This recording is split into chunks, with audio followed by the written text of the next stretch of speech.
Hare Krishna. Hare Krishna Vaisesika Prabhu. Hare Krishna Prabhu.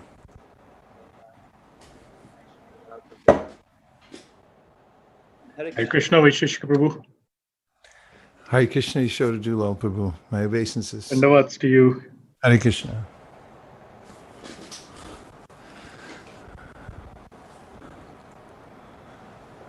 So welcome, dear devotees, for this special evening and special edition of the ISKCON of New Jersey Tobacco Zoom channel. And it is our great pleasure and privilege and honor to have His Grace Vaisesika Prabhu here with us. So most of you already know Vaisesika Prabhu. We're having this series for the next few days, honoring and glorifying His Holiness Bhakti Caru Swami Maharaj. I'll introduce His Grace Vaisesika Prabhu very briefly, and then we can get started. So Vaisesika Prabhu is a disciple of His Divine Grace A.C. Bhaktivedanta Swami Srila Prabhupada, founder Acharya of ISKCON. From a very young age, Vaisesika Prabhu has been very deeply inquisitive about spiritual life, and he came into contact with Srila Prabhupada through Back to Godhead magazine in 1973, and sometime later moved into the temple to become a monk at the very tender age of 16. In 1986, he met his wife Nirakula Devi Dasi Mataji, and they've been married for over 3 decades and are globally beloved as a spiritually potent team. He is serving as an initiating spiritual master in ISKCON. He's widely beloved and revered for his brilliant talks, practical advice, and deep, joyful enthusiasm to share the message of Chaitanya Mahaprabhu with everyone he meets. He's one of the top book distributors in the world and has encouraged legions and legions of devotees, both regular householders and monks, to take it up regularly. In fact, I remember when we started our book distribution project in Long Island, he personally told us how to create the smart book project, and we set it up in different places, and we grew our Bhakti Rickshaw just from that one idea. And it was so wonderful. That was back in 2003. And since then, I've learned so much from him. And he's the author of this wonderful book. If you can see it, can you see it? This book called Our Family Business. Let's see. Yeah, here it is. Anyway, this is a textbook that we use. It's called Our Family Business. It's a textbook on the glories of distributing books and how to do it. It tells of adventures in book distribution and different effective ways of spreading this nectar. And it really pleases Srila Prabhupada very much. So I definitely encourage you to get a copy of this wonderful book. And so we are very grateful to welcome him for his first talk on this ISKCON of New Jersey channel. And he will be speaking about his dear God brother, His Holiness Bhakti Caru Swami Maharaj, who has very suddenly and abruptly left our vision yesterday. So kindly, Vaisesika Prabhu, please enlighten us with your wisdom and share your memories of Maharaj. Hare Krishna. Thank you. Thank you very much, Prabhu, for your very kind and generous introduction. And I'm very happy to be here with all of you today. The balm for the heart in times of intense separation is the association of Vaishnavas. So thank you very much for inviting me. I look forward to being with all of you for a while this evening. And first I will offer some prayers in Sanskrit.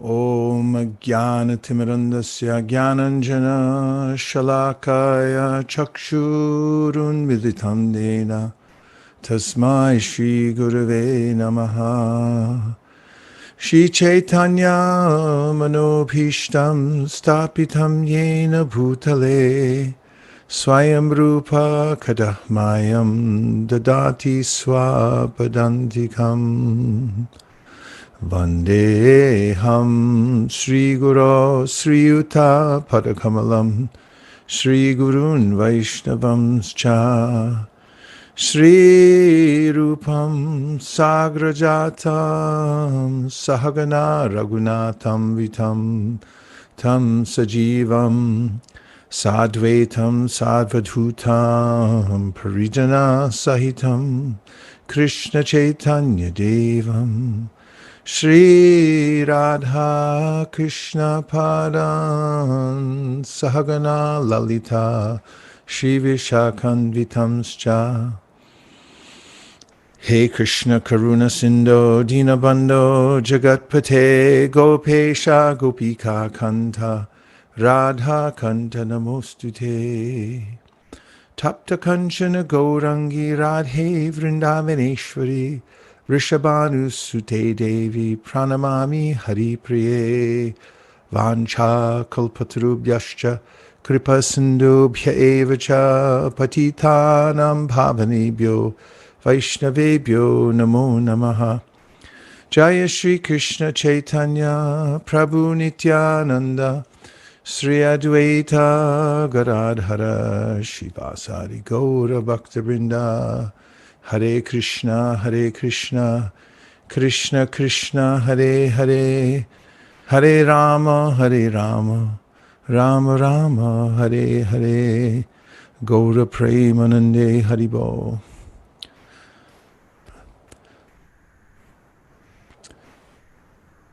The whole Vaishnav world, especially, of course, within ISKCON, is feeling bereft and rocked by the disappearance of His Holiness Bhakti Caru Swami, who is beloved to all the members of ISKCON and other Vaishnavas all over the world.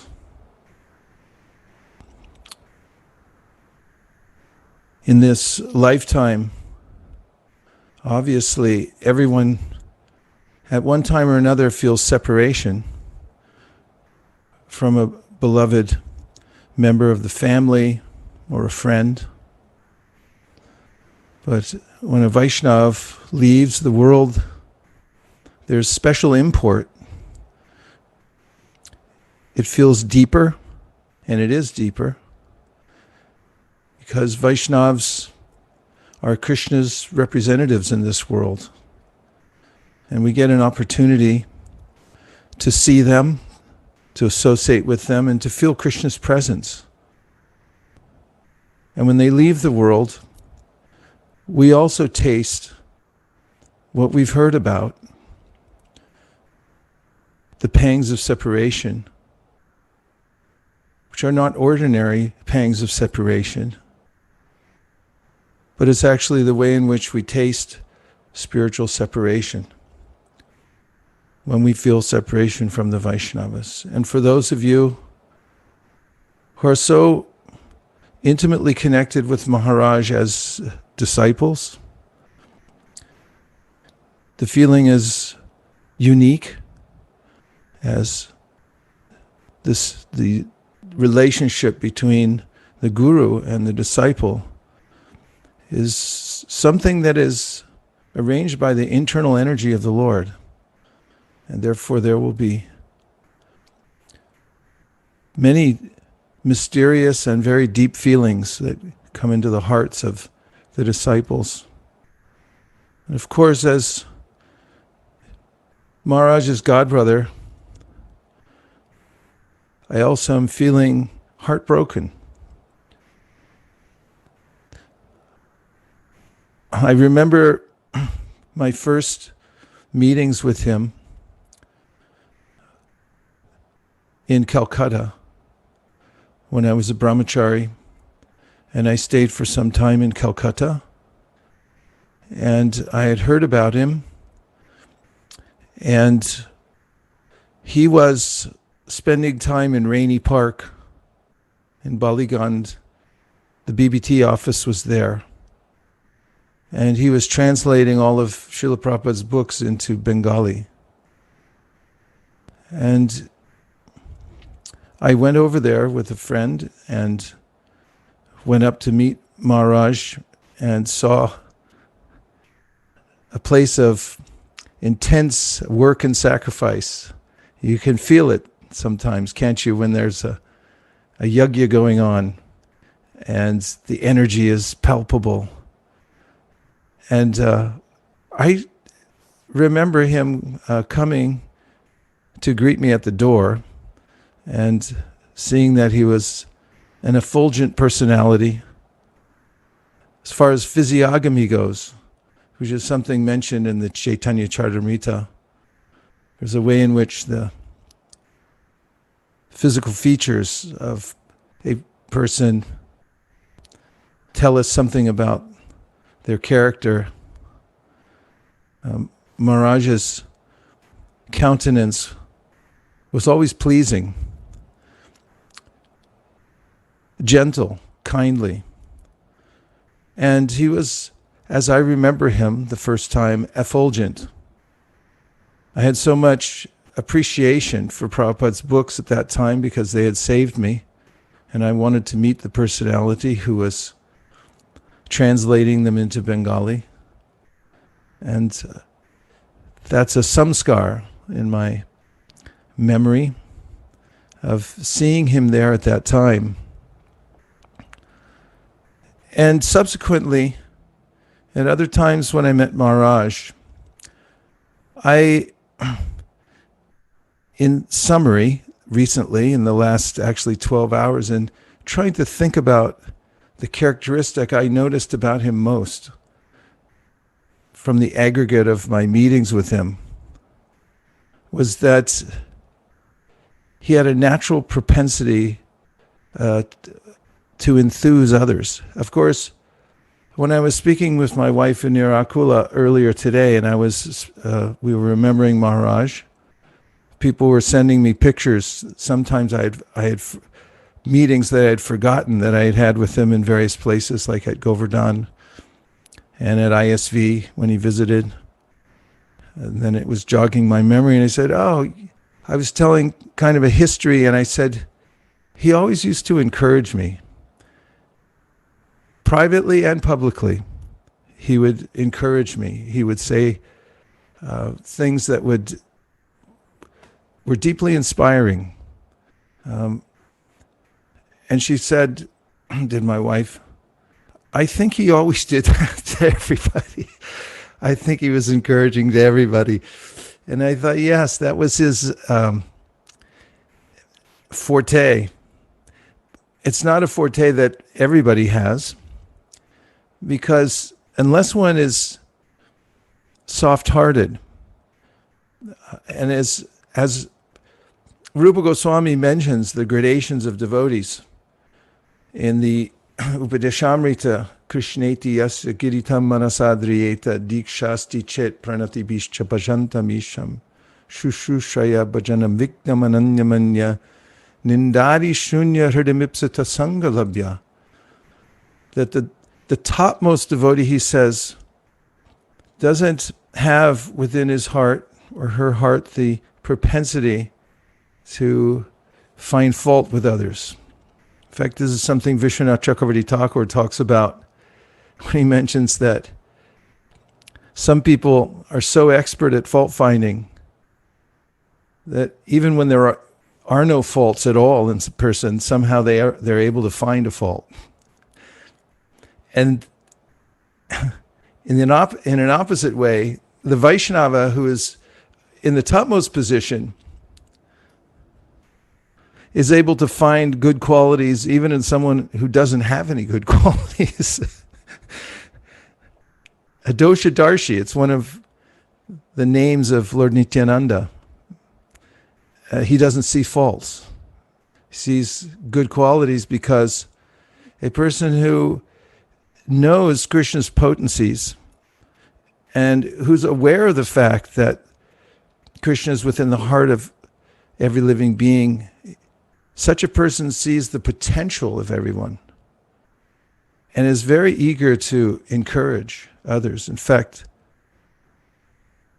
it's mentioned in Srimad Bhagavatam in a verse made famous by Srila Ishvarapuri. Of course, all the verses of the Bhagavatam are famous in and of themselves, but he relayed a verse to Sri Chaitanya Mahaprabhu at the time of his initiation, describing the process of advancement in bhakti when he said, Evam vrata swapriya nama kirtya jatanu rago jita chuta uchay, hasatyato rotiti roti gayati, unmarvam nritati loka bhayaha.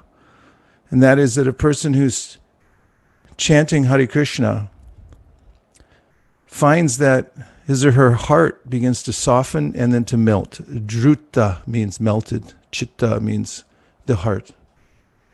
And then such a person is no longer concerned with worldly affairs or how he or she acts in public. In fact, it's mentioned poetically that a person may chant, dance, cry, roll on the ground in ecstasy while thinking of Krishna, actually seeing Krishna, and so forth. But in the commentaries, it is mentioned that not all Vaishnavas show such external symptoms of ecstasy. They withhold them.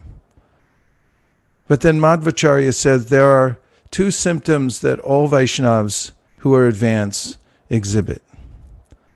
One of them is steadiness in service, because you can't fake steadiness. It's not something that you can show as a one-time or two-time display. Steadiness means that you have this abiding enthusiasm that keeps you on the track regularly, always. And the second quality, said Madhvacharya, is that when a person has a pure heart, that Vaishnava has a speech that is called Mukhya Prasadad. The speech is prasadam. The words are for the benefit of others. On the other side, when a person has malice within the heart or is harboring some envy of other living entities, when such a person speaks, Krishna tells Uddhava in the 11th canto of the Srimad Bhagavatam, that speech can act like a spear and pierce the heart of another with harsh words, or just by the very vibration, because sound carries consciousness. Maharaj had this purity of heart that he was drawn to encourage others because he saw the potential in each person. He knew Prabhupada's and had deep abiding faith in what Prabhupada had given, and in Prabhupada himself, and in Sri Chaitanya Mahaprabhu, and Krishna, and the holy name. And therefore, he had absolute certainty that each person that he met would be best served by taking to Krishna consciousness and practicing in that way. And when someone is himself or herself practicing Krishna consciousness with such conviction, and then speaks to others, words of encouragement, it's very potent. And I can attest to the fact of being the recipient of this encouragement from Maharaj several times. And thinking back, even one dose of such encouragement can last for a whole lifetime. Words spoken by someone who's elevated in Krishna consciousness, a God brother, who then takes the time and deliberately goes out of his way to say something to encourage one. This is a potent medicine that moves away a lot of hesitation, and something that one can recall various times throughout life. So Maharaj had some dealings here in ISV in the very beginning time. It was the wild, wild west here. This center at ISKCON Silicon Valley started from just a little band of brahmacharis that came up from Los Angeles in a van and said, let's put a flag down here and start a center. And as everyone knows, when you start an organization anywhere, there's storming, then norming, then forming. And there was a lot of storming in the beginning. And it was sweet, but it wasn't well established. And all the devotees here have memories of Maharaj coming here around the beginning days of ISKCON of Silicon Valley. And he invited several of us to be a part of the film that he was making about Srila Prabhupada. I got to act as a reporter at the airport greeting Prabhupada when he came in. And this, thinking about this, reminded me of Maharaj's steadiness. Who can sit in a room for months on end and translate and render the most important books in the world into another language? And it's also interesting that Prabhupada's native language was Bengali. He rendered it into English, and then he had Bhakti Caru Maharaj render it back into Bengali. That is very intimate work. And that requires an extremely mature person to be able to take on such a project. And I guess that's what I'm remembering when I remember seeing him in the doorway at Rainey Park, that I saw a competent person who was enlivened by the yajna and who was fully absorbed. And then, of course, later on, all the projects that Maharaj took up were hefty projects. The filming of the video about Srila Prabhupada was a huge project. It required moving crews all over the world, casting, filming, producing, distributing, and so on. And then, of course, building Ujjain, which is a major project in ISKCON, a landmark project. And then the Dalen project, which he just started recently, but is on track to be another enormous project which will have far-reaching effects in ISKCON. So you can also judge the potency of a Vaishnav by the way that he's able to expand the infrastructure for preaching and then invite thousands of people to come and take part in the Krishna consciousness movement, which he did.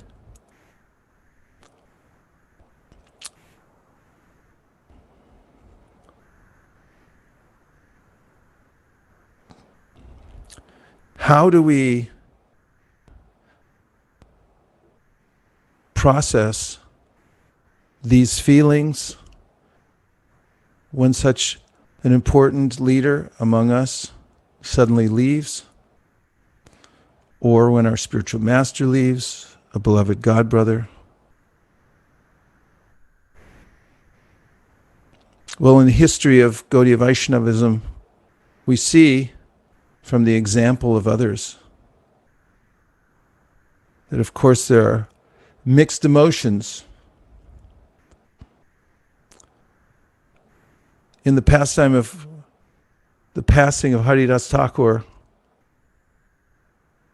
if we hadn't have seen how Sri Chaitanya Mahaprabhu and his associates had dealt with the situation of Haridas leaving, it would be hard to know the etiquette.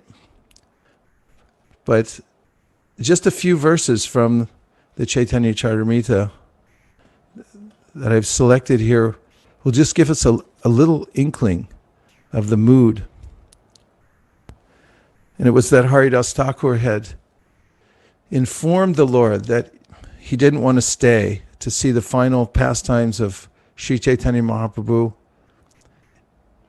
and that he desired to give up his body. He was Haridas Thakur disturbed that he couldn't finish his rounds. And after he left his body, by will, Kaviraj Goswami writes, Sri Chaitanya Mahaprabhu gave this benediction: anyone who has seen the festival of Sri Haridas Thakur's passing away, anyone who has chanted and danced here, anyone who has offered sand on the body of Haridas Thakur, and anyone who has joined this festival to partake of the prasadam will achieve the favor of Krishna very soon. There is such wonderful power in seeing Haridas Thakur. Mahaprabhu continues, being merciful upon me, Krishna gave me the association of Haridas Thakur. Being independent in his desires, he has now broken that association. When Haridas Thakur wanted to leave this material world, it was not within my power to detain him. These are the words of Sri Chaitanya Mahaprabhu in the passing of the great Acharya Haridas Thakur. And I particularly noted that anyone, says Chaitanya Mahaprabhu, who was present for the festival, for watching his passing, for the last rites and so forth, he says such a person will receive spiritual benedictions. So it's very different from the idea we have in the material world of someone's passing being very inauspicious. But we have mixed emotions, as I said, because how do we go on with the feeling of separation from such a leader and one who encourages us so much just by example and just by being on the planet? It's so frequently that nobody wants to take the hard jobs, managing and being responsible, because everything comes down on your head and you have to deal with everything and there's no right answer oftentimes. Maharaj dealt with that. He did work not just in translating, not just in building temples or accepting disciples, but also as the chairman of the GBC. It was very difficult work. And then how do we fill that gap? We feel, now what do we do without his presence? And Mahaprabhu says, being merciful upon me, Krishna gave me the association of Haridas Thakur. So when we get the association of a Vaishnav, we can take it that Krishna has favored us. In fact, Srila Vishwanath Chakravarti Thakur says that before you see Krishna, you'll see a Vaishnav. Just as before you see the sun, you'll see the sun rays on the horizon. That comes first. So you know if you've seen a Vaishnav, then soon you're going to see Krishna. So the auspicity of any time with a Vaishnava, in fact, even a fraction of a second, sadhu sanga, sarva shastra koi, lava matra sadhu sanga, sarva siddhi hoy. One can get perfection even if one associates with a Vaishnava for a fraction of a second. What to speak of having an opportunity to be in the same venues or be associated with such a person more intimately as a disciple or as a godbrother in service. What will be the implications? I was thinking today, Prahlad Maharaj, Narada Muni, when he was a child, he had Vaishnavas living in his home for several months. And this was the foundation for his spiritual life. I was also thinking that His Holiness Bhakti Caru Maharaj, he joined the movement 1976, I believe. He had Prabhupada's very intimate association for 1 year, and since then has been serving in separation for 43 years since that time. And what an example that is. And what an amazing circumstance also, how he was recognized by Srila Prabhupada. We only saw it happen a couple of times, that Prabhupada gave someone first and second initiation immediately, and then very soon after that, sannyas. I think Gaur Govinda Maharaj was a similar circumstance. Very rare, but Prabhupada knew a Vaishnava when he saw one. He understood, the difference between those who were becoming purified and those who were already ready to lead, take leadership positions. And he acted accordingly. And His Holiness Bhakti Caru Maharaj's circumstance, he immediately started taking very intimate service among the leaders of the movement, and was very close to Prabhupada. So we can feel fortunate that we had some time with a Vaishnava. And what is that feeling where we feel bereft? We're heartbroken. We have a lot of thoughts. How could Krishna do this to us? Why did it happen? Second guessing and so forth. And it's a very mysterious process. We don't know how long we'll have the association of the devotees. We don't even know how long we'll be here. But one thing's for sure. We heard from Ramananda Roy when he was asked by Sri Chaitanya Mahaprabhu, what is the greatest suffering in this world? Ramananda Roy's answer is telling. He says, I know of no other suffering in this world other than separation from the Vaishnava.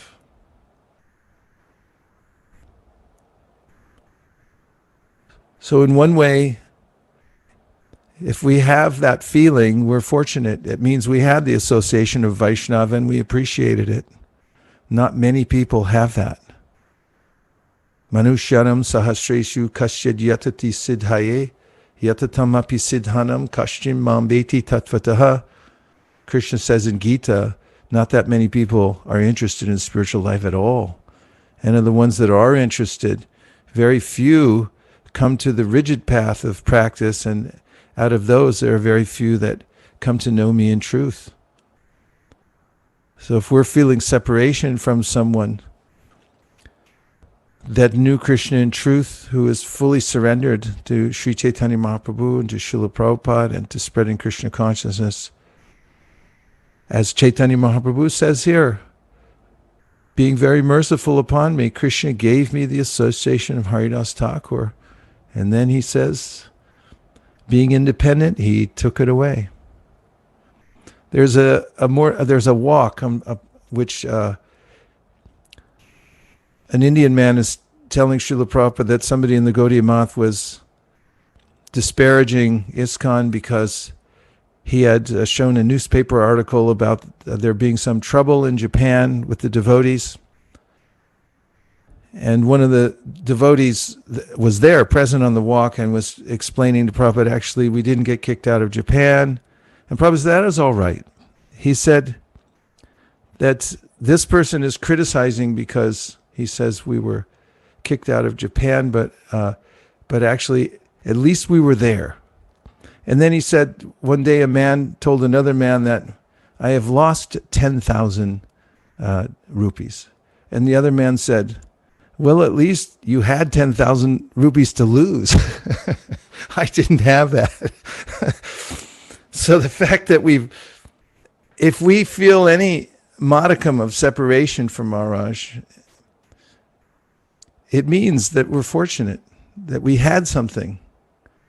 And it doesn't mean that we've lost it, because when we get the association of Vaishnava, in fact, I was thinking, so much of it is the anticipation of when we're going to see such a personality again. And we have this idea that, well, it'll be sometime.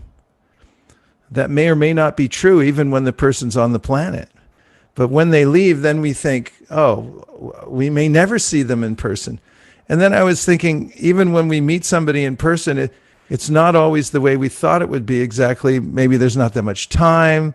The person, has to go somewhere. We don't get a lot of time to sit and talk and associate. But there's so much mention in the Shastra about the ways in which we associate with devotees through their example and especially through their vani. Prabhupada writes in the Chaitanya Charitamrita just a couple of sentences that give solace. This is from the Chaitanya Charitamrita Adi 135. If there is no chance to serve the spiritual master directly, a devotee should serve him by remembering his instructions. There's no difference between the spiritual master's instructions and the spiritual master himself. In his absence, therefore, his words of direction should be the pride of the disciple. And I just thought about my experience when Srila Prabhupada left. I was in New York, 340 West 55th. We had been, Pragosh and I had been going to the airport every day to distribute books at LaGuardia Airport. And we were all praying that Prabhupada would stay. Prabhupada told us the prayer to say, saying, "My dear Lord Krishna, if you so desire, please let our spiritual master stay. Thank you for considering our request." And the day that Prabhupada left, we came back to the temple and heard that he had gone, and there were kirtans. We had some other ceremonies that evening and stayed up very late at night. And the next morning, I remember Pragosh came to me. He woke me up early and said, "Of all days, this day, we have to go on Sankirtan." And I knew what he meant. So we got ourselves ready and we drove to the LaGuardia Airport, and I was frankly stunned. I didn't know what to think or do or how I would go on without Prabhupada being on the planet. And I remember walking down the long corridor to my spot at the airport, going up the escalator. And I had my little perch there where I'd stay every day to distribute. And as soon as I stepped on that little area with my foot, I immediately felt that now I know I'll never be separated, because I'm going to go on doing this service. And in the service, Prabhupada is present. And this is what Prabhupada is teaching here, that we will be heartbroken. We are heartbroken. But we have had the association of Maharaj, and we also heard his instruction. Whatever the disciples heard, they know what to do. And by doing that, there will be connection and a feeling of solace. This is for sure. This is an eternal principle, because it's a spiritual relationship. So basically, I'm speaking just a few thoughts about my remembrances and connecting them to some basic principles within the Shastra.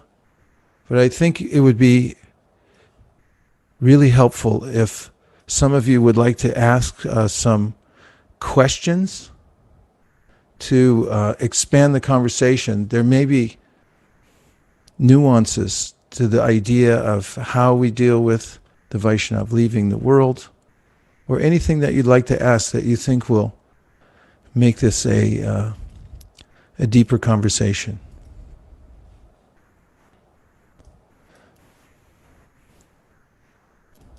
Is that, Madan Gopal Prabhu, is that Yes. allowed on this forum? Yes, absolutely. Okay. So if there's any questions or comments, you may either use the raise hand feature, or you can place your question or comment on the chat box here. So Prabhu, while we wait for a question, I had something that was on my mind that's particularly difficult. Sometimes there is a philosophical understanding that, of course, the soul is eternal and Guru Maharaj is always with us. But there's a very jarring and shocking effect of him leaving and us coming to terms that we may not be able to approach him with questions anymore and things like that. And so how do we deal with that abruptness of it? And I understand grieving is a big part of it, but then sometimes it can actually be so deep as to impact us possibly adversely. So perhaps you can give us some guidance on how we can cope with it and perhaps minimize the adverse effect of this very tragic and abrupt situation. Well, the adversity that comes when a Vaishnav leaves is a kind of glorification of the Vaishnav. There's such a foundational effect from somebody who has implicit faith in Krishna and who's willing to take risks to spread the Krishna consciousness movement, takes a leadership position, and then suddenly leaves. On one side, there are no immediate remedies. And that's part of the glorification of such a person. That feeling of what do we do now?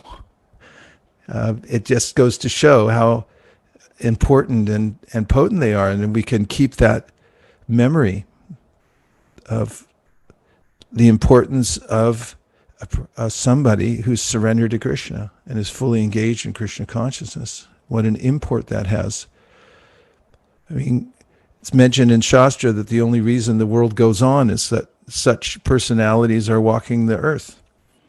And when they leave, of course, there's going to be some kind of feeling of either internal disquietude or even chaos because such a person left. At the same time, the grieving process is a way of healing. When you cut yourself, you take some time to heal. It's not that you just can ignore it. We have a physical body. We have a subtle body, and when we're jarred like this, then it takes time to heal. And the grieving process is part of that normally in the world. But for Vaishnavas, that has even deeper meaning. And that is, we hear about the feelings of separation that devotees have for Krishna in their very advanced states in their relationship with him. And it may seem or remain on a philosophical level. In other words, I may not have fully realized that. But I feel that when we're jarred like this and we allow those feelings and observe them and see just how deep we can feel. Sometimes it's mentioned that we become hard-hearted in this world. And that sort of jarring experience can shake something loose. Oftentimes it requires something major for us to move to another level. There's in the Muir Woods park with redwoods, there's a placard that talks about forest fires and how beneficial they are. When a forest fire is happening, it seems like the whole world's finished, but actually it creates new light that comes in and so forth. So, and nutrients for the soil. So traumatic experiences, of course, we can recover from. But how they're to make sure they're not adverse, that we should hear from the Srimad Bhagavatam. How do devotees deal with separation? And what is the proper way to do that? What did Sri Chaitanya Mahaprabhu do when he was dealing with devotees leaving the world? It shows here in the pastime of Haridas Thakur, and there are many other examples. So we can entertain, and we should fully explore and allow for the grieving process. But if we also see it in terms of the depths of the ways that we can feel and compare that to what devotees feel for Krishna in very advanced states, we can have an inkling for what devotional service feels like at advanced levels.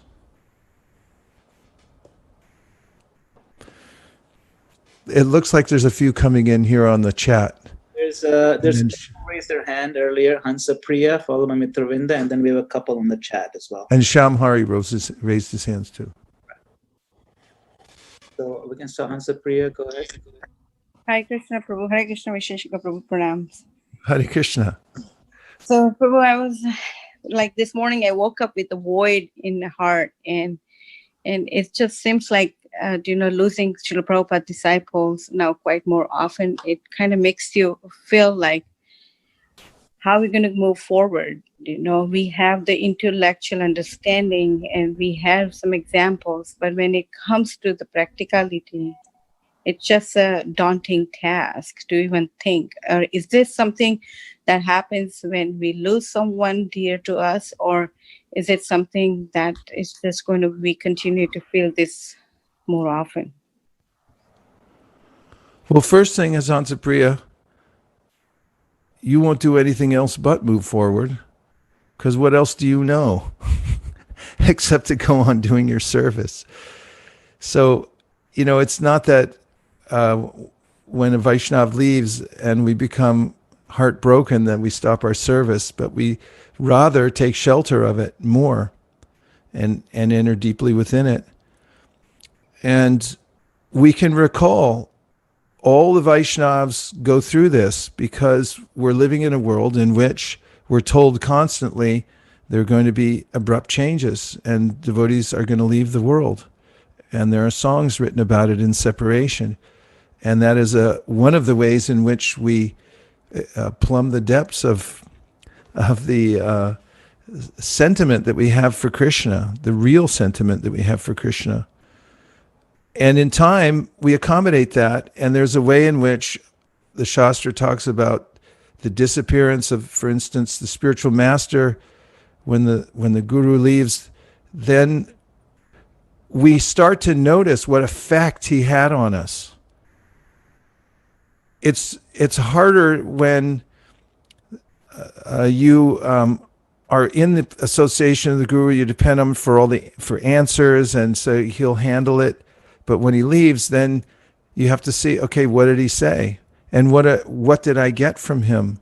And now how will I enact that and bring it out? And that's how we go forward, and that's how we actually mature. And in any growth process, there's always some sense of struggle. Otherwise, there's not much growth. In any discipline, there's always some way in which we have to suffer or struggle in order to realize the next level.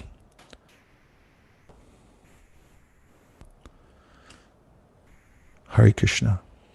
Thank you. Om Tat Sat.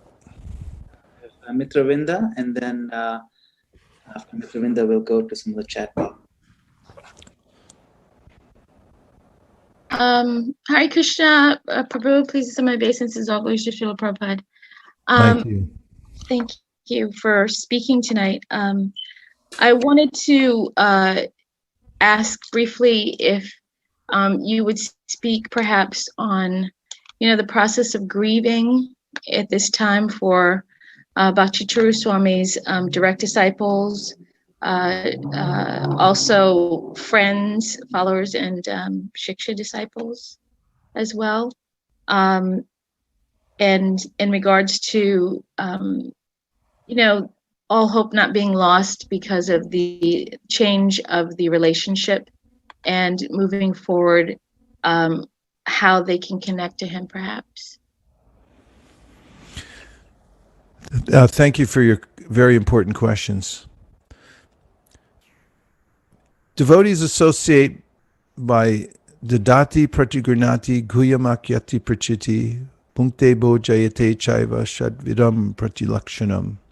Shadvidam pratilakshanam. There are these exchanges of love that go on between one devotee and another, and it's very helpful at this time in grieving that we grieve with others, spend time with other devotees talking, and Kuyam Akati Prichati. We find in Srimad Bhagavatam when Vidura and meets Uddhava, and they begin talking about Krishna and Krishna's family and so forth, and that they'd already left the world. Vidura knew it, but it was he didn't want to even say it, but then Uddhava brought it up and started talking about it. And they talked back and forth. They processed it together and spoke about the incidents and what it meant and so forth. And it's very helpful for the devotees to be exchanging love between each other, give gifts, exchange realizations about what you're going through, talking with devotees about this, and then referring to what other Vaishnavas have done and how it's been done. And, what we're doing right now, we're talking about it. This is part of the process, really. We're discussing it from different angles of seeing and feeling. You'll have, devotees, Jayadvaita Maharaj will speak and Giriraja Maharaj will speak, and they all have, skin in the game. They've been through a lot. And when you hear from somebody, it's like, okay, they're alive. In fact, they're not just alive, but they're stronger than before. And it's not that they ever lost the feeling of separation from their guru or their god brothers and sisters and other Vaishnavas, but that's made them more whole. It makes them who they are. That's what the flavor you feel from a mature Vaishnava is. He or she's been through a lot. And because they're in Krishna consciousness, they're taking it in and they're feeling something deeper.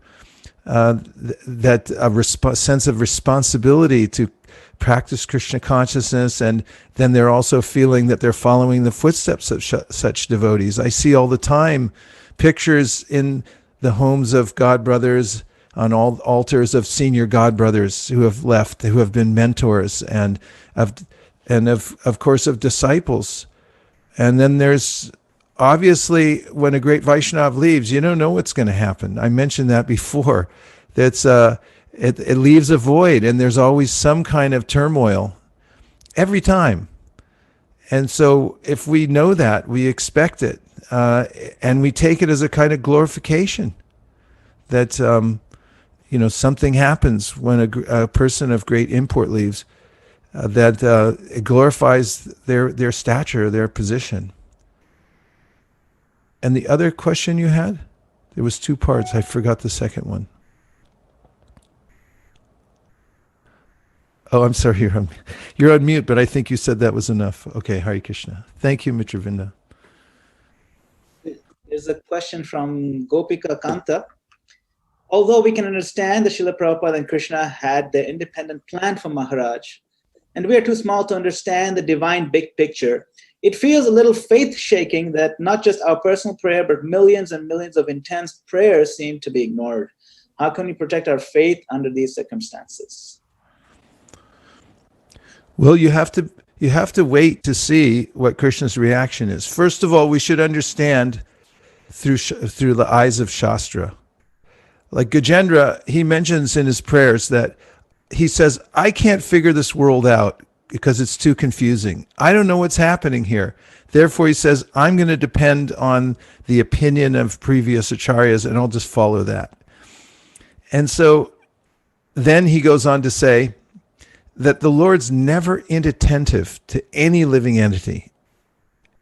In fact, he's been fulfilling the desires of every single living entity since a time immemorial. Not only that, he's the most benevolent and perfect moral agent.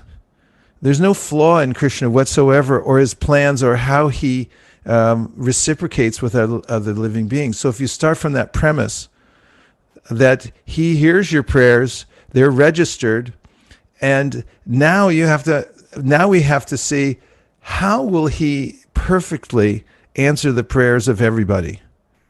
And it's usually never in the exact way that we thought that he would answer our prayers. I may ask for a certain thing, and I have it in my mind that this is how it should manifest. I mean, Brahma sat down at one point being frustrated with the way the universe was going, and a boar came out of his nose. Nobody saw that coming. And in the same way, when we pray to the Supreme Personality of Godhead, he has inconceivable ways of answering our prayers. So the idea that we asked for one thing and apparently something else happened is we have to be patient, and we also have to see that Krishna's will answer our prayers and is answering our prayers in perfect ways which are beyond what we can imagine.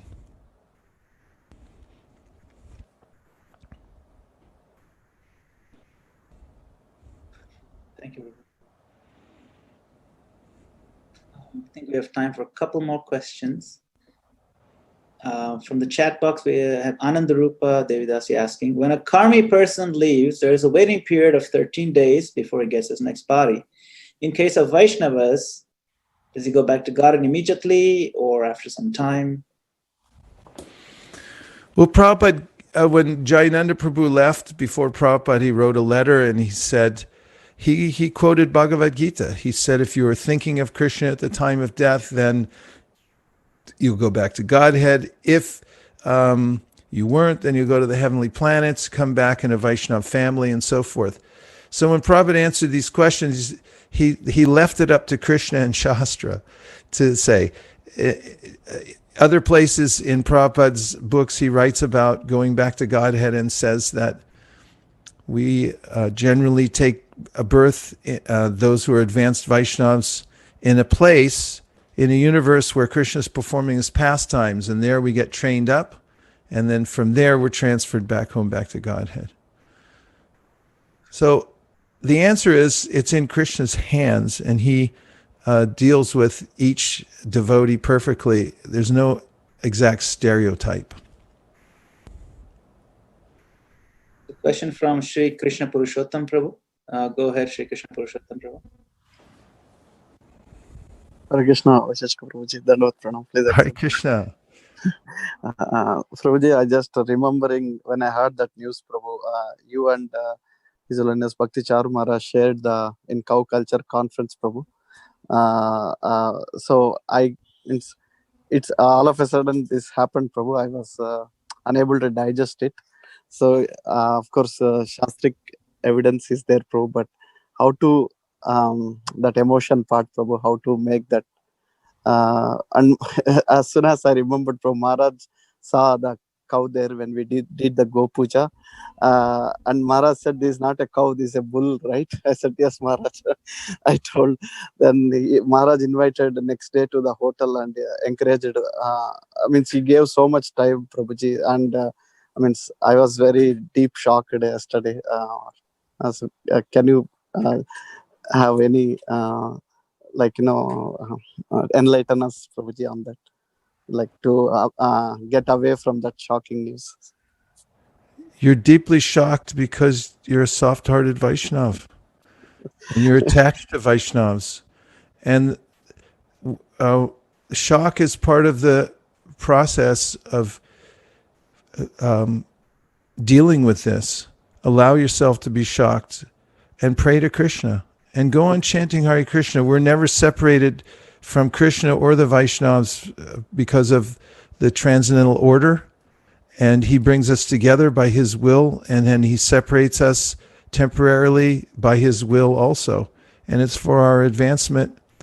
But while we're feeling this, feel it. You don't have to stop the feeling. You should glorify the feeling because it's for a Vaishnava, and appreciate it that you have such feelings. You're a sentient being. That means you have sentiments. And when those sentiments for a Vaishnava, then it's the perfection of sentiments, and it's purifying. And it's appreciated by Krishna that you love the Vaishnava enough so that you felt shocked when he left.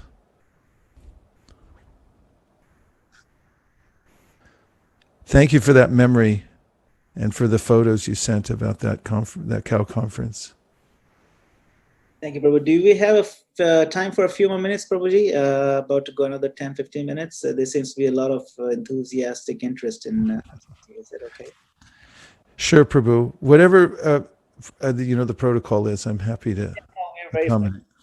and the devotees are very interactive. So I think it'll be very wonderful. It'll be nice if we could spend a few more minutes. So there's a couple more questions. There's two more questions that are kind of almost the same question from the chat box, Ram Vijay Prabhu and Nidhi Gupta Mataji.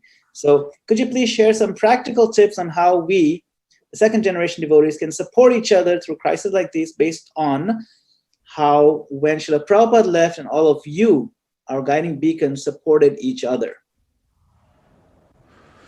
Well, one thing is we didn't all support each other, so don't do that. I mean, there was a lot of chaos after Prabhupada left because we didn't know what to do, and we didn't know how to handle it. It's a different movement now. We do have a lot more experience about what happens when a devotee leaves. Of course, Prabhupada was the founder Acharya, and he was our only light at that time. And now we've expanded in many different ways and have a lot more experience. So one thing is follow Maharaj's example. One thing I always noticed about His Holiness Bhakti Caru Maharaj was that he taught everybody from his position as GBC and his disciples to take shelter under Srila Prabhupada and under Srila Prabhupada's movement, and he did it himself. In fact, even in the last days, what I heard was that when Maharaj went in to the hospital, he was not at all worried about leaving his body for his own sake. He was no fear at all. But that there were others who were very eager for him to take every measure for him to try to save his body from this virus. And he deferred to them. He said, if you want me to, then I'll do that. And that was his mood. That's the mood of advanced devotees. They cooperate because it's not so easy to cooperate, actually. It's easier to be independent. We're all independent souls. We have our own volition. Especially if you're a powerful spiritual personality, you could just break off and do whatever you want, and people will still follow you. But for the sake of unity, Prabhupada said, cooperate together and so forth. And Maharaj always did that. I always saw that he was insistent upon his followers, and he would preach to everybody. I remember from the ILS meetings and the GBC meetings, he was always emphasizing that, and he showed it by his personal example. So what we can take from it is be careful of the lessons of the past, and follow his example. Find ways to make things, find solutions, and find ways to cooperate and work together to carry on whatever missions Bhakti Caru Maharaj had initiated within ISKCON, and do it cooperatively.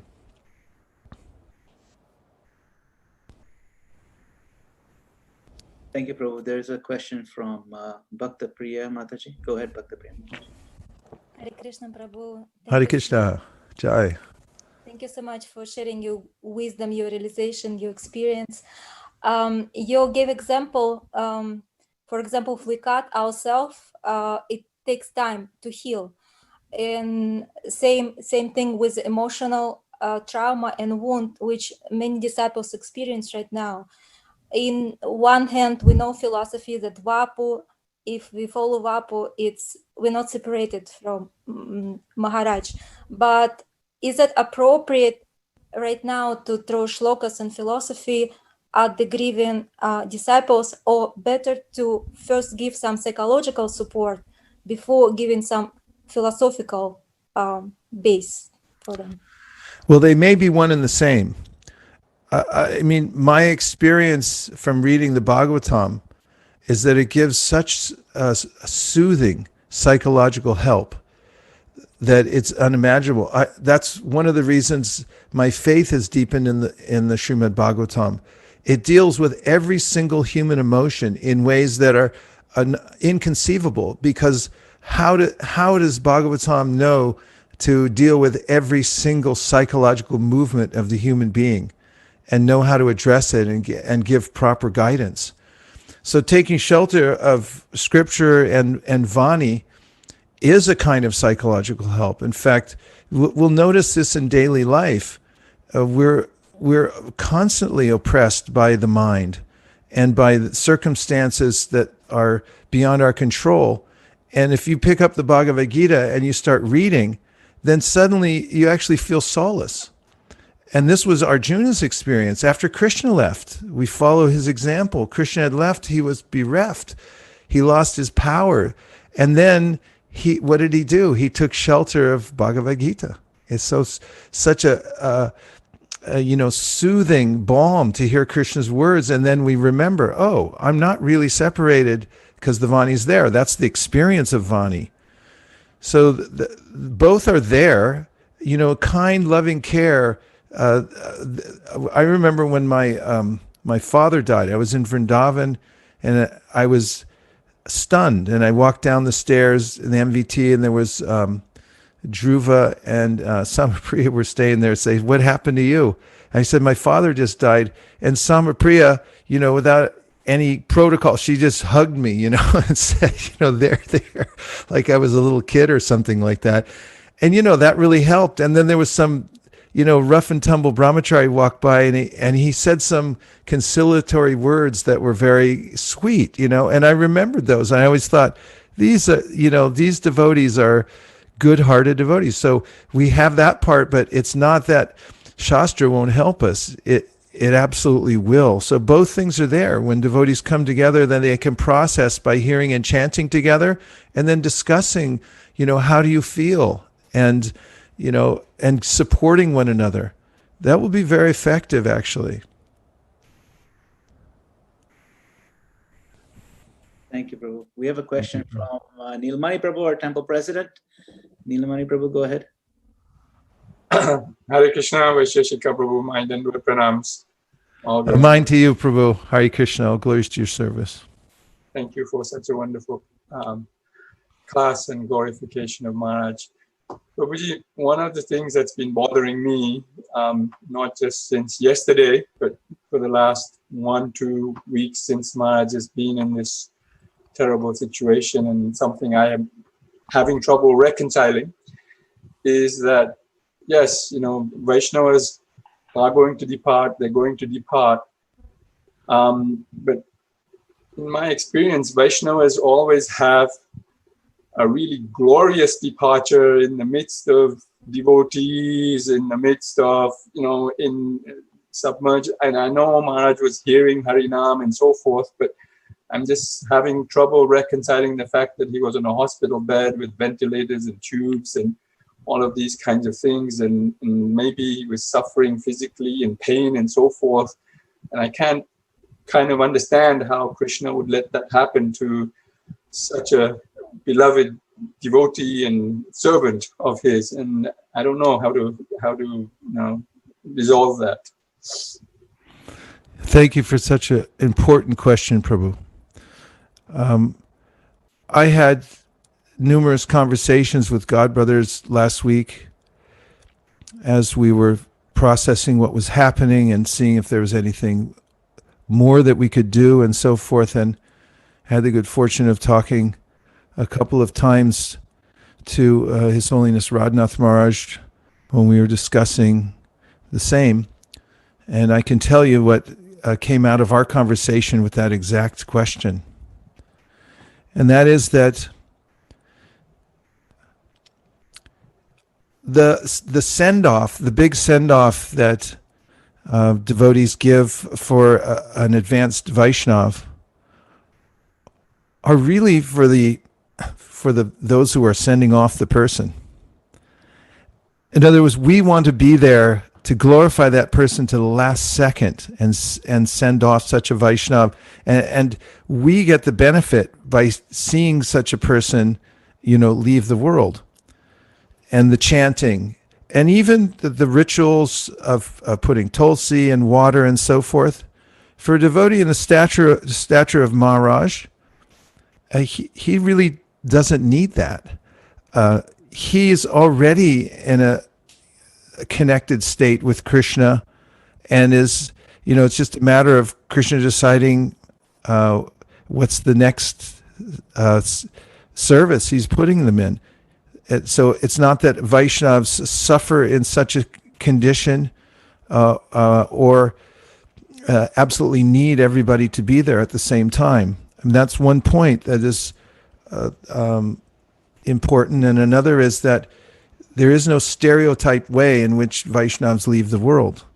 They leave by Krishna's arrangement, and I saw the program this morning, and it was absolutely glorious, and it really moved my heart just to see the transcendental frame of a Vaishnav that has become spiritual because of the soul that was there who's fully surrendered to Krishna. And then the chanting that's going on, and that what's coming from the hearts of the Vaishnavas as we see them, it's heartrending. And again, that's one of the ways in which we've become purified, and we realize the absolute importance of every second in life. And so Krishna has different ways of arranging for Vaishnavas to leave the world. And so much of it is for the rest of us who are here watching the situation unfold, and our hearts going out to the Vaishnavas and so forth. But there is no smooth, easy way in which, or a stereotyped way in which, everyone leaves the world. It's always shocking when a great devotee leaves the world. And, we'll see that our feeling separation from Maharaj in that situation, my feeling was it extended our feelings and our hearts in a way that was unusual. Thinking about him and chanting from wherever we were. And remember, it's the transcendental system. We're never actually separated physically. There's a way in which we're connected from the internal energy. Thank you, Prabhu. Thank you. Thank you for your question.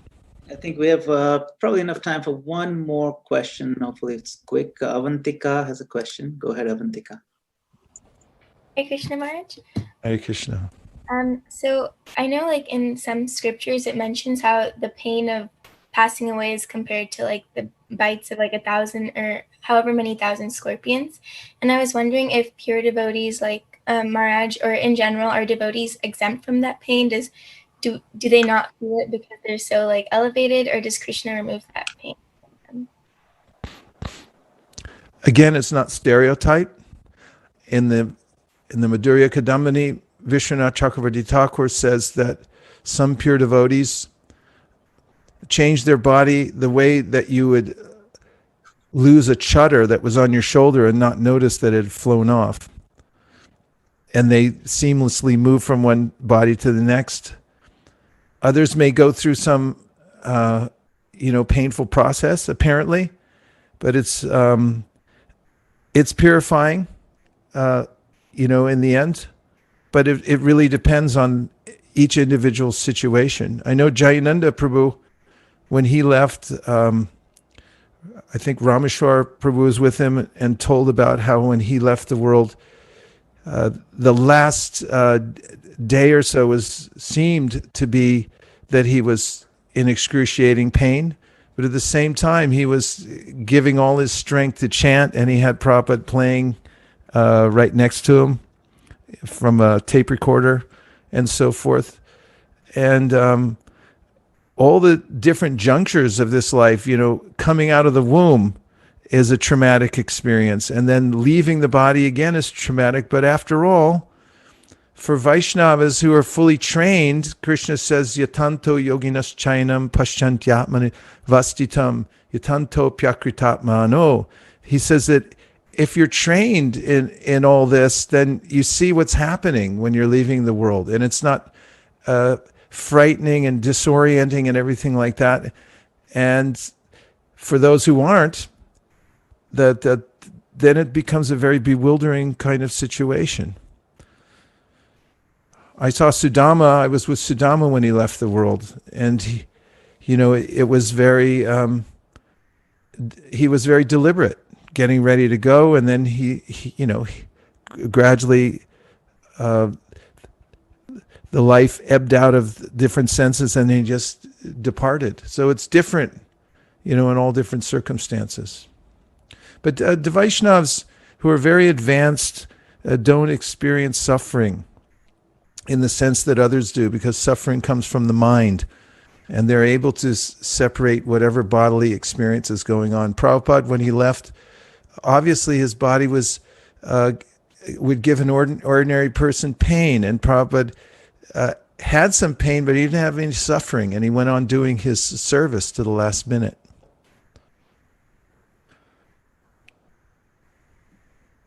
Thank you so much, Vaisesika Prabhu, for spending so much of your valuable time with our group. And I want to thank all the devotees who joined on the Facebook streaming as well as YouTube streaming. And we have another ISV YouTube streaming. So we had at least 250, probably 300 connections and multiple devotees per connection. So thank you all, dear devotees, for taking your time to hear this wonderful katha from Vaisesika Prabhu. And it has given some solace. I believe if Shamhari Prabhu, I believe he wanted to say a word. I'm not sure if he's still online. They mentioned Shamhari Prabhu.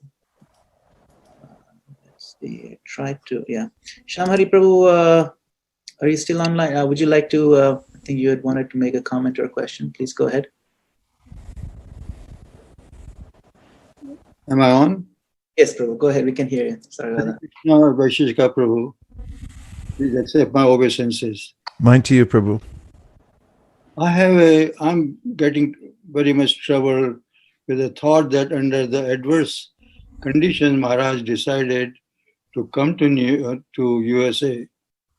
But when I see he was giving lectures in Ujjain, in India, he was giving almost 8 to 10 lectures every day. And also when he came over here, he gave 2 lectures, very important lectures. And one was about Prabhupada, how he left the body. And second, how he spread the Krishna consciousness. All those things tells me that Maharaj knew in his heart that he was going to leave the planet.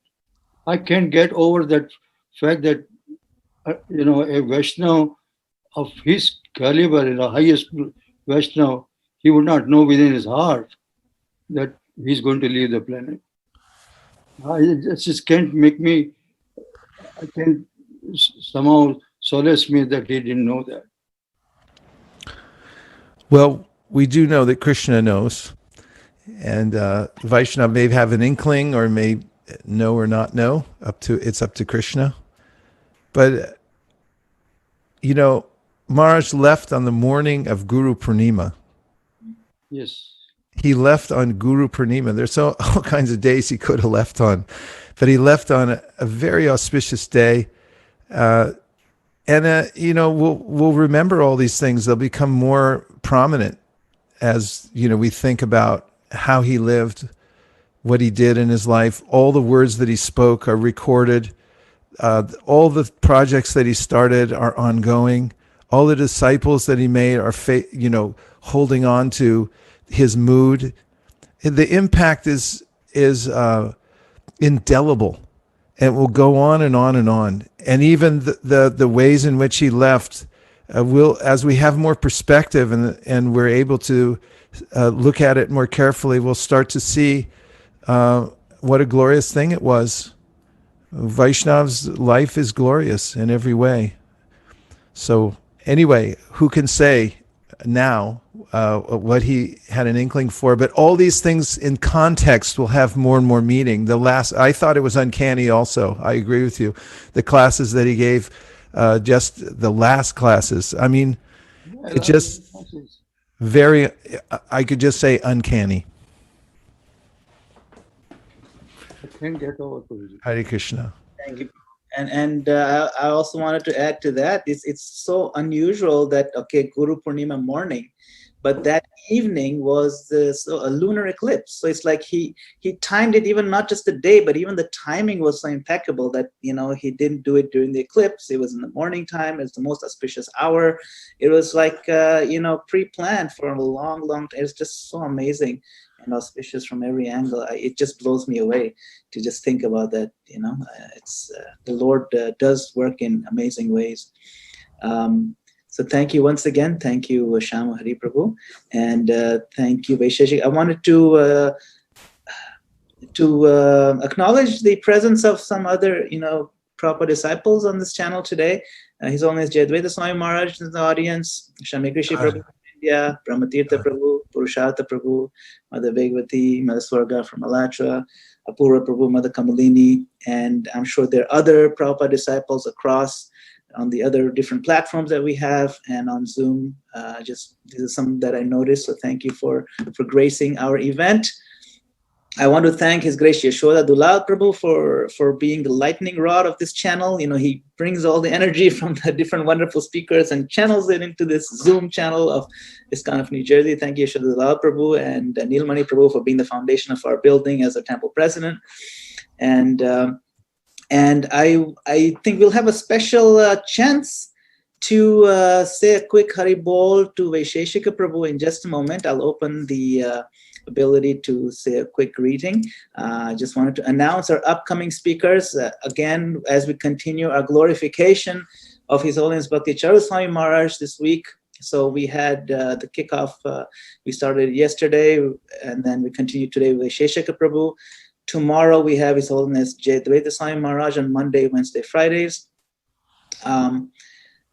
Jayadvaita Swami Maharaj is in Tuaco physically, and he's been the anchor of our channel for those 3 days a week. On Tuesday, we have His Holiness Giriraja Swami, and on Thursday, Mother Krishna Nandini will be also talking on a very important topic on the importance of what a person should know about the time of death. Followed by Gauranga Prabhu on Saturday. And Saturday morning, we have His Holiness Sachinandan Swami kicking off a lecture series. And then on Sunday, we have His Grace Radhika Raman Prabhu. So please do connect with us. More details are on iskonofnewjersey.org. So thank you once again for joining. I would like to pass it on to Nilmani Prabhu for final word of thanks. And then we'll open it up for all the devotees to say a quick greeting to Vaisesika Prabhu. Thank you, Nilmani Prabhu. Go ahead.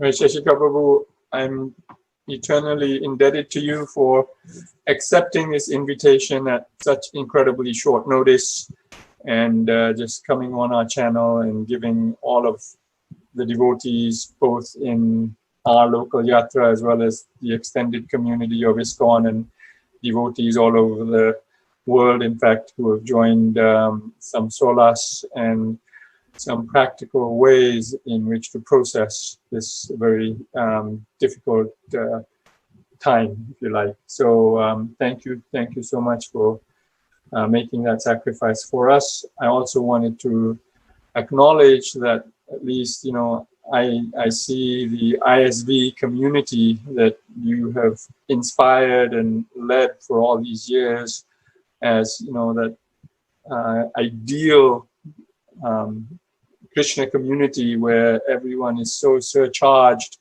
to preach and distribute Prabhupada's books in so many ways. It's just mind-boggling to me how you're able to accomplish all of that, you know, and just energize. You have so much energy that you just diffuse it so widely and to all age groups, from little kids to every age group within the community. So I just hold that in awe, kind of thing. So, and not only do you work through the people, you somehow manage to and kind of encompass all the technologies, all of the modern technologies to preach the message, whether it's the internet or, you know, whatever ways you can find, you creatively channel them into distributing Prabhupada's books and preaching his message. So, you know, one day I hope and pray that you will come to our community here and give us a little tiny drop of that inspiration, that we can also get a little bit of that energy within our whole community and do something significant. So thank you again so much, Prabhu, for joining us today. Hare Krishna, Nilamani Prabhu. I'm deeply touched by your words. I'll take them as benedictions upon my head. And it was an unmitigated pleasure being with all of you today, and thank you for having me. It's such an important process to come together and discuss these things, and I definitely feel edified by the whole process. So thank you for having us. It came just in the nick of time. We're pretty blue around here, as are all the devotees all over the world, and this seems to be some of the medicine. Thank you so much. Thank you. Hare Krishna. Hare Krishna. Thank you, so Prabhu. much. Hare Krishna. Hare Krishna. Hare Hare Krishna. Krishna. Hare Krishna. Hare Krishna. Premanande. Hare Krishna, Bhakti Hare Krishna, Guru Maharaj. Hare Krishna. Hare Krishna. Hare Krishna, Hare Krishna, Hare Krishna. Thank you so much.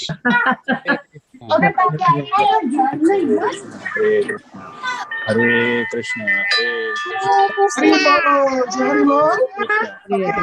Krishna, Hare Krishna, Hare Krishna. Hari Hari Hari. Hare Krishna, Hare Krishna.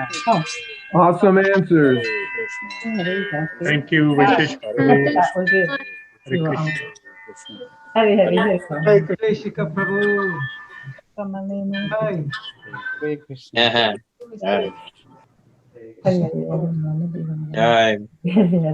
Thank you, Vaisesika. Hari Bol. Hari Bol.